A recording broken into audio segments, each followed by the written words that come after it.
Tonight, all charges have been dropped against that man you've seen on tape being kicked and beaten by Humphreys County deputies. The DA now says the man arrested, Darrin Ring, didn't do anything wrong that night, so Ring walked out of jail today. That happened at the same time the FBI handed out grand jury subpoenas all over the county. And several witnesses have now come forward saying Ring endured even more violence after the cameras stopped rolling.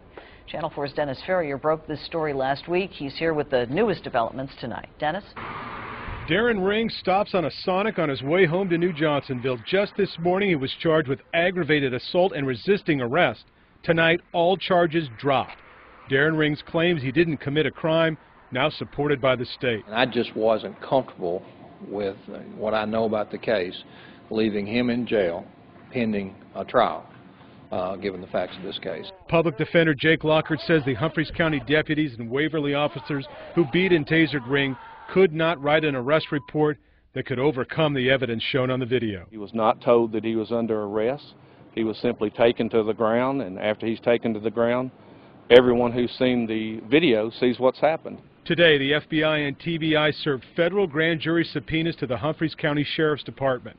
One of the new allegations the TBI and FBI will be investigating is that Darrin Ring was beaten and tasered again in jail while handcuffed in a cell. Larry Barbee is one of the two inmate witnesses. We're in a four-man cell, and right across the hall is the single cells.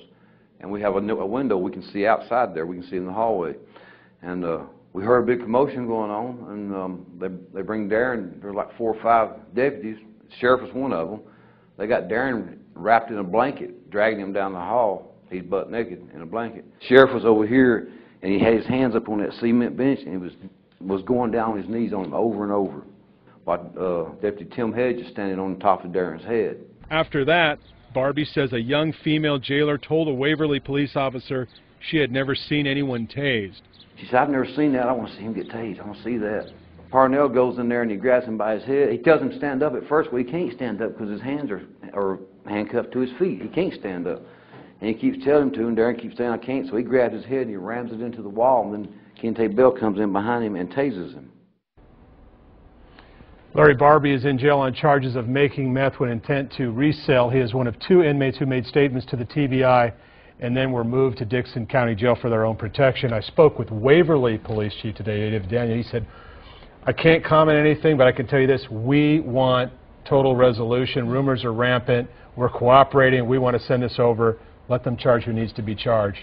Is there any motivation for that inmate witness? He's not getting any sort of deal, right? No, he was very reluctant. He went back and forth 3 or 4 times before he did the interview. He just wasn't sure whether to do it. We don't know of any motivation or any reason why he would want to do it. Other than the truth. Yeah. I'm sure there's plenty more to come. Dennis, thank you.